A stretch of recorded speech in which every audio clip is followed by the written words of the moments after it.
She was experiencing the unique horror of realizing she'd just made the most embarrassing mistake of her life in front of an audience. "Ma'am, are you still there? Do you need medical assistance?" The dispatcher continued, probably wondering why the caller had suddenly gone silent. Eleanor ended the call without responding, but the damage was already done. 2 patrol cars arrived within minutes, their occupants stepping out with the professional alertness of officers responding to a potential federal impersonation case. The younger officer's face lit up with recognition the moment he saw Sarah. "Sarah, what are you doing here? I thought you were still on that multi-state fugitive operation." The easy familiarity in his voice made it clear they'd worked together before. The older sergeant approached Eleanor with the patient expression of someone who had seen every possible type of civilian complaint. "Ma'am, you called to report someone with a fake federal badge." Eleanor stood frozen as the officers explained to her that she'd just tried to have a deputy U.S. Marshal arrested for being a deputy U.S. Marshal. The sergeant's voice carried the kind of professional restraint that comes from years of dealing with embarrassing civilian mistakes. "This is Sarah Rodriguez, 8-year veteran of the Federal Service, just returned from a major fugitive recovery operation." Eleanor's humiliation was completely public. Neighbors had emerged from their houses to watch the police response, and every one of them witnessed her total defeat. The police cars pulled away, leaving Eleanor standing alone on her lawn, while neighbors whispered and pointed from their porches and driveways. For the first time since I'd known her, Eleanor Morrison looked powerless. She'd just called the police on a police officer, but why did her final look tell me this humiliation would only make her more dangerous? Comment karma if you think Eleanor got what she deserved. Eleanor disappeared for exactly 2 weeks. Not physically. Her house lights came on at their usual times. Her newspaper disappeared from her driveway each morning. Her car moved occasionally. But the woman who had made controlling her neighborhood her full-time job became completely invisible. No morning inspection, walks, no clipboard appearances, no official emails about violation procedures. The silence felt ominous, like the calm before a storm that meteorologists warn you to take seriously. During those 2 weeks of Eleanor's apparent retreat, strange things began happening. Anonymous complaints started appearing in the township's official records. Noise violations reported at 2 o'clock in the afternoon, when I was having normal phone conversations with clients. Mysterious, suspicious odors, allegedly emanating from our backyard, where Sarah had planted herb gardens. Reports of unusual traffic patterns, because delivery trucks occasionally used our driveway to turn around. Each complaint was filed through proper municipal channels, creating an official paper trail of harassment disguised as legitimate civic reporting. Sarah recognized the pattern immediately. "Someone's building a case," she told me one evening, reviewing the complaint records I'd obtained through public information requests. "We're Phoenix Energy, a family-owned oil company focused on unleashing American oil from North Dakota and requests. This is professional retaliation tactics. Create enough official documentation to justify larger action later. Whoever's behind this has experience with bureaucratic warfare. Federal training had taught her to recognize systematic harassment campaigns, and Eleanor's sudden shift from direct confrontation to anonymous official complaints suggested she'd found a new strategy, or a new ally with experience in governmental pressure tactics. The official letter arrived on a Wednesday morning, delivered by certified mail in an envelope bearing the seal of our city government. The return address read, Office of Business Licensing and Municipal Compliance, and something about the formal weight of the envelope made my hands shake as I signed for it. Inside was a document that would have destroyed my life if I'd been guilty of what it alleged. Notice of investigation. Alleged illegal home business operation in residential zone. The accusations were detailed and devastating. According to the letter, multiple complaints had triggered an official investigation into my alleged operation of an unlicensed commercial enterprise in violation of residential zoning laws. The document outlined potential penalties that made my blood run cold: a $25,000 fine, immediate cease and desist orders, and a complete 3-year prohibition from operating any home-based business in our township. My entire career, 15 years of building client relationships and professional reputation, hanging in the balance because of what appeared to be legitimate government oversight. I spread the documents across our kitchen table, my hands shaking, as I calculated the financial devastation these penalties would cause. Our mortgage, business, insurance, equipment, leases, and ongoing client contracts. Everything depended on my ability to work from home. I'll lose the house, Sarah. I said, my voice barely above a whisper, as the reality sank in. 15 years building this business, and it could all be gone in 30 days. The investigation timeline was ruthlessly efficient. 30 days to provide complete documentation, proving my innocence, or face immediate enforcement action. The emotional breakdown hit me like a physical blow. I should never have fought back against Eleanor, I said, burying my face in my hands as guilt and fear overwhelmed my ability to think clearly. Maybe I should have just paid the $400 fine and kept quiet. Maybe I brought this on myself by challenging someone who obviously had more power than I realized. Self-doubt flooded through me as I questioned every decision I'd made. Choosing to work from home, moving to this neighborhood, standing up to Eleanor's initial harassment. Sarah found me completely defeated, staring at the government documents spread across our table, like evidence of my own stupidity. But instead of the sympathy I expected, her response was immediate and professional. Leo, look at me. They made a critical mistake. They left evidence everywhere. Her federal law enforcement training had kicked in the moment she saw the official letter, and her voice carried the confidence of someone who built a career hunting people who thought government power made them untouchable. This is exactly what I do for a living. Sarah continued, her calm certainty cutting through my panic like a lifeline. I hunt criminals who think badges and official positions put them above the law.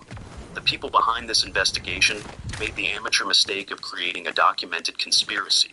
She was already mentally organizing an investigation strategy, her professional instincts taking over, as she recognized the hallmarks of corruption and abuse of power.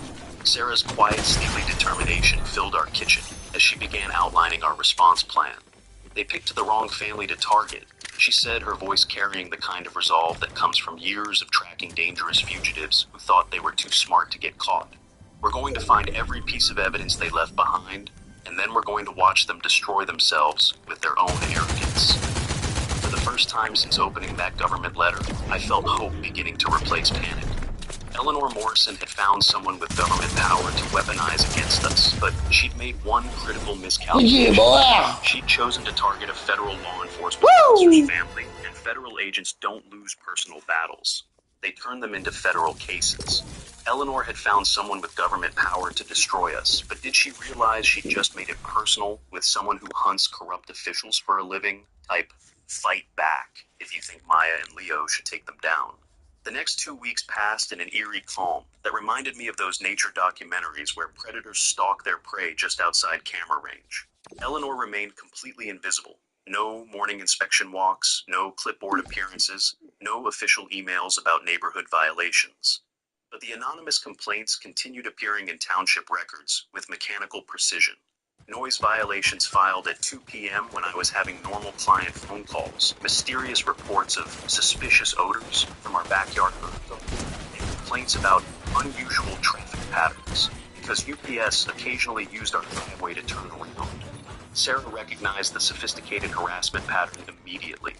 Someone's building an official case file, she explained, reviewing the complaint records I'd obtained through public information requests.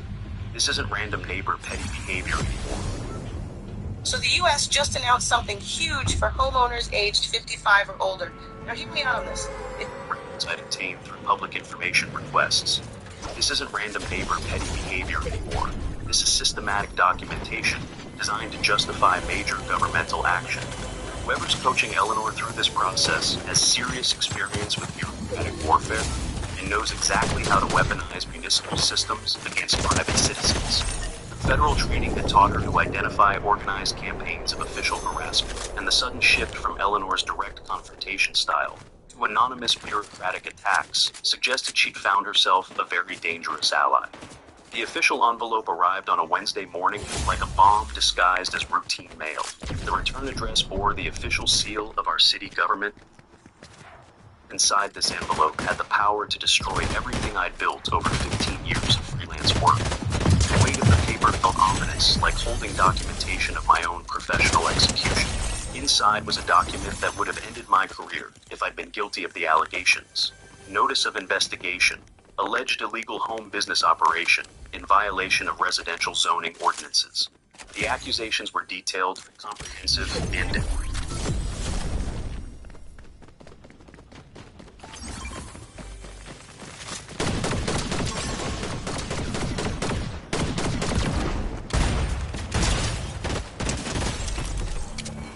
devastating. According to multiple anonymous complaints filed over recent weeks, I was allegedly operating an unlicensed commercial enterprise that violated every relevant municipal code governing residential neighborhoods. The document outlined potential penalties that made my vision blur: a $25,000 fine for each violation, immediate cease and desist orders that would shut down my business within 72 hours, and a complete 3-year prohibition from operating any home-based business anywhere in the ocean. I spread the investigation documents across our kitchen table, my calculator app working overtime, as I tried to comprehend the financial devastation these penalties would cause. Mortgage payments, business insurance, premiums, equipment, leases, and ongoing client contracts. My entire livelihood depended on my ability to work from home as a licensed graphic designer. The investigation timeline was ruthlessly efficient: 30 days to provide complete documentation, proving my business was legally compliant, or face immediate enforcement action that would destroy everything Sarah had worked to build. "We'll lose the house, Sarah," I whispered, staring at numbers that didn't add up to survival.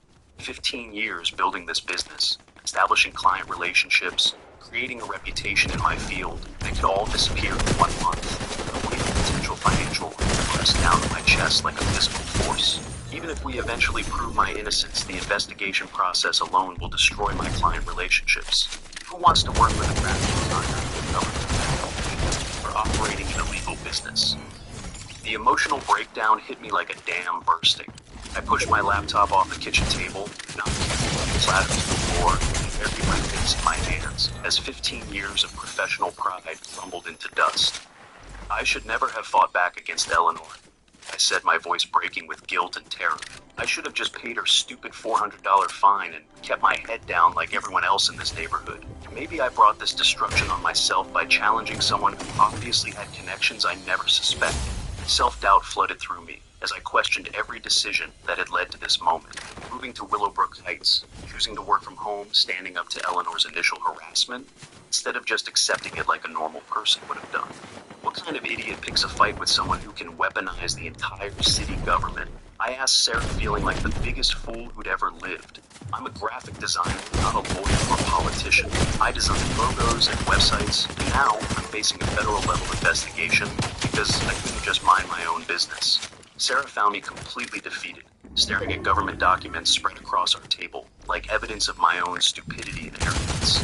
But instead of the sympathy I expected, her response was immediate and coldly professional. "Leo, listen to me very carefully. They made a critical mistake. They left evidence everywhere."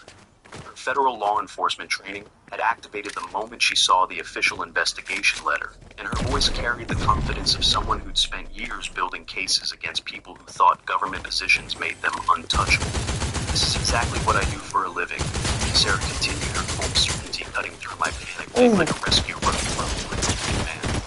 "I hunt criminals who abuse power to sell motherfuckers!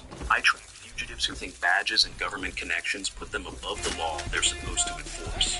The people behind this investigation just made the amateur mistake of creating a documented conspiracy that any first-year law student could prosecute successfully." Sarah was already shifting into federal agent mode, her trained mind organizing investigation strategies and evidence collection protocols. "They picked the wrong family to target," she said, her voice carrying the kind of steely resolve that comes from years of pursuing dangerous criminals who consider themselves too smart to be caught. Eleanor Morrison and whoever's helping her just declared war on the federal law enforcement officer's family. And that's the kind of mistake that ends careers and sometimes freedom.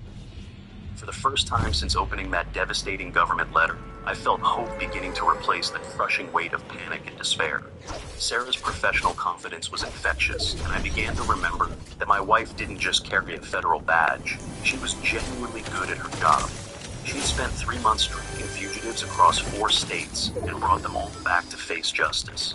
Eleanor Morrison and her government ally were about to discover they'd picked a fight with someone who specialized in taking down people exactly like them. "We're going to find every piece of evidence they left behind," Sarah promised, her expression hardening into the look she wore when building cases against career criminals. "Then we're going to watch them destroy themselves with their own arrogance and overconfidence. People who abuse government power always make the same mistake. They assume their authority makes them invincible, and that assumption becomes their downfall. Eleanor had found someone with government power to destroy us, but did she realize she'd just made it personal with someone who hunts corrupt officials for a living? Type, fight back if you think Sarah and Leo should take them down. Sarah guided me through the process of legal information gathering with the systematic precision of someone who built a career following evidence trails. We start with the investigation letter itself, she explained, spreading the documents across our dining room table like pieces of a puzzle waiting to be solved. Government investigations leave paper trails at every level, and the people behind this harassment campaign just handed us a roadmap to their own conspiracy. In her years of federal training had taught her. Walker Plus. Membership saves you time plus money. Benefits like free food. Because cooking food is a lot more fun than... Behind this harassment campaign just handed us a roadmap to their own conspiracy. In her years of federal training had taught her that criminals always document their own crimes, especially when they think official positions protect them from consequences. The first breakthrough came within hours of starting our research. The investigation letter was signed by Chad Morrison, Senior City Planning Specialist, and that last name drew immediate suspicion. A simple online search confirmed what I'd begun to suspect. Chad Morrison was Eleanor Morrison's nephew, a 33-year-old city employee who'd been promoted to Senior Planning Specialist just 8 months earlier. His government position gave him significant authority over business licensing and zoning enforcement throughout the township, making him the perfect inside ally for Eleanor's revenge campaign against the neighbor who humiliated her. Chad's professional online presence painted a picture of someone who'd never learned to separate personal relationships from official responsibilities. His city employee profile boasted about helping families maintain neighborhood standards through proper municipal oversight. His recent promotion had clearly gone to his head. The timing of his advancement within city government aligned perfectly with Eleanor's escalating harassment campaign, suggesting she'd been planning this nuclear option for months before our initial confrontation over the lavender plants. Sarah's systematic approach to digital investigation reminded me why federal agents are so effective at taking down organized crime. We're looking for patterns of communication coordination, and most importantly, any evidence that they documented their conspiracy. She explained her laptop screen filled with public records, employment histories, and social media profiles. Amateurs always make the mistake of bragging about their schemes, especially when they think they're untouchable. And her fingers moved across the keyboard with the efficiency of someone who conducted hundreds of similar investigations.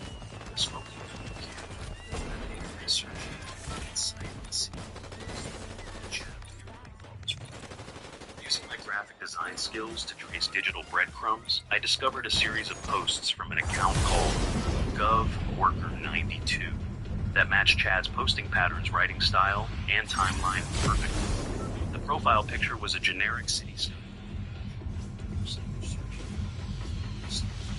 Collection I designed years earlier for a municipal website project.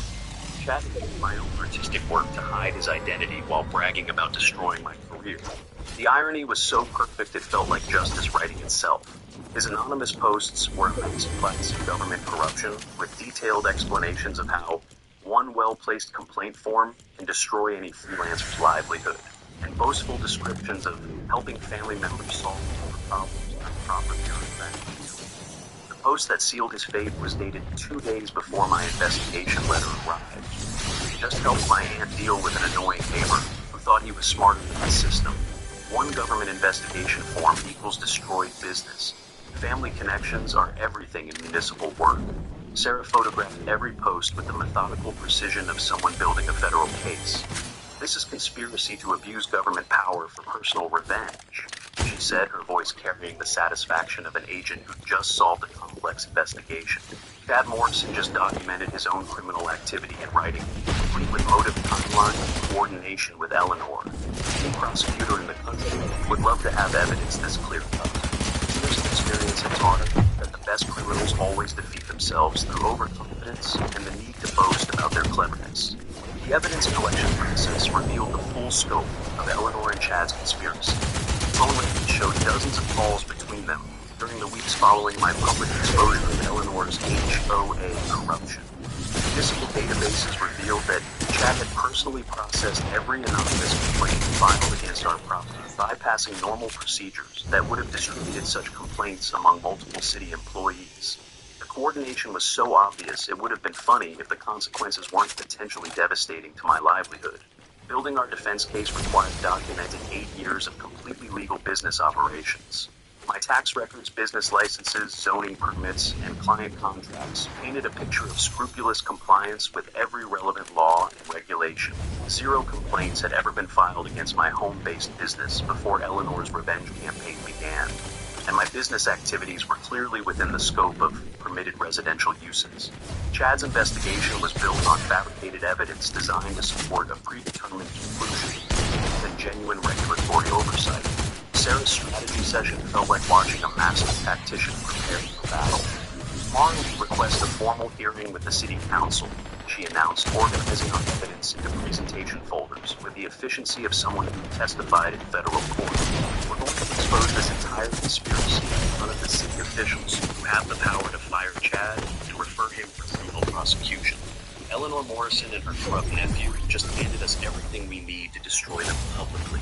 The final piece of our case was the timeline evidence that proved premeditation beyond any reasonable doubt.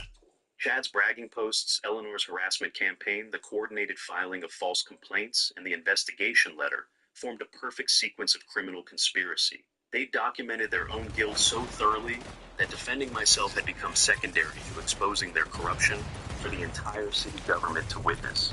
We had undeniable proof of their conspiracy, but would it be enough to take down someone with government connections? Comment gotcha if you think Chad just sealed his own fate. The city council chamber felt like walking into a courtroom where I was simultaneously the defendant prosecutor and star witness in a case that would determine whether justice still existed in municipal government.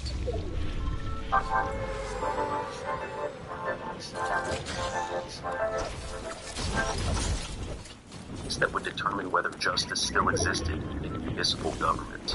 Sarah and I arrived 30 minutes early with our attorney, a sharp municipal law specialist who'd reviewed our evidence and called it the most clear-cut case of government corruption I've seen in 20 years of practice. Our evidence was organized in folders that felt heavy with the weight of justice waiting to be served. Each document a piece of the puzzle that would expose Eleanor and Chad's conspiracy to the very officials they'd tried to manipulate. Eleanor and Chad entered the chamber together with their confident body language and whispered strategy session, making it clear they still believed their government connections made them untouchable. Chad carried himself with the self-assured bearing of someone who'd never faced real consequences for abusing his official position, while Eleanor maintained the imperious demeanor of someone accustomed to intimidating neighbors into submission. They chose seats at the front of the public gallery, positioning themselves like prosecutors and the defendants they were about to become. The chamber filled with familiar faces, as though peering through an unexpectedly large audience. Word of our municipal corruption case had spread through local community groups, drawing residents from multiple neighborhoods who'd experienced similar harassment from overzealous HOA officials and corrupt city employees. The gallery buzzed with whispered conversations of Eleanor's documented pattern of abuse and speculation about how deep Chad's corruption extended throughout the city government. This wasn't just about our personal battle anymore. It had become a public reckoning with systemic abuse of power. City council members took their seats with the formal gravity appropriate for addressing allegations of official misconduct.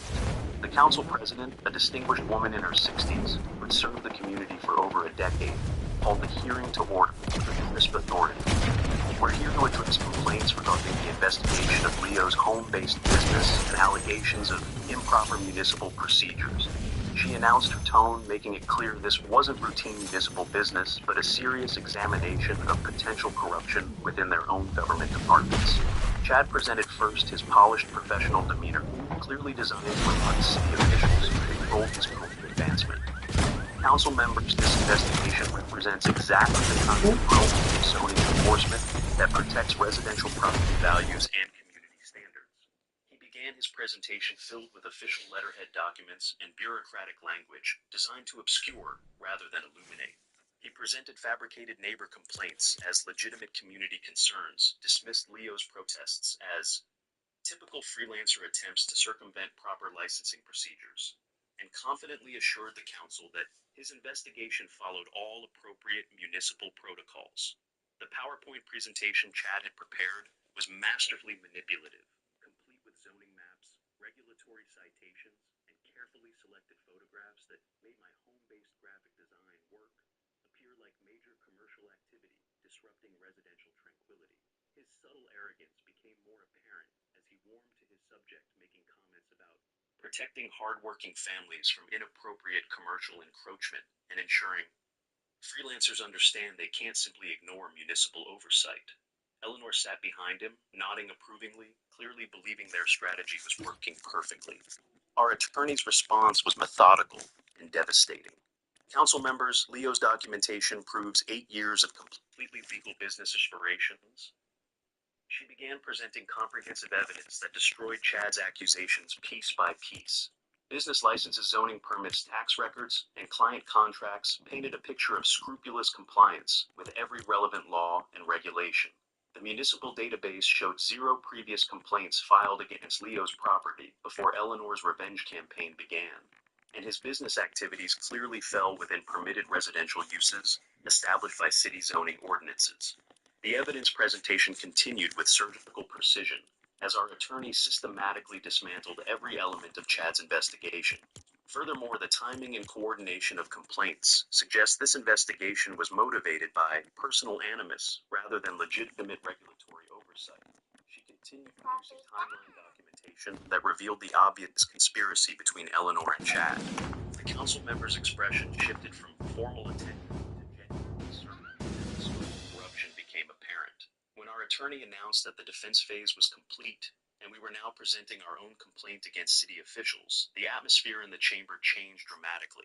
Council members, we have evidence of conspiracy between HOA President Eleanor Morrison and Senior Planning Specialist Chad Morrison to abuse government power for personal revenge.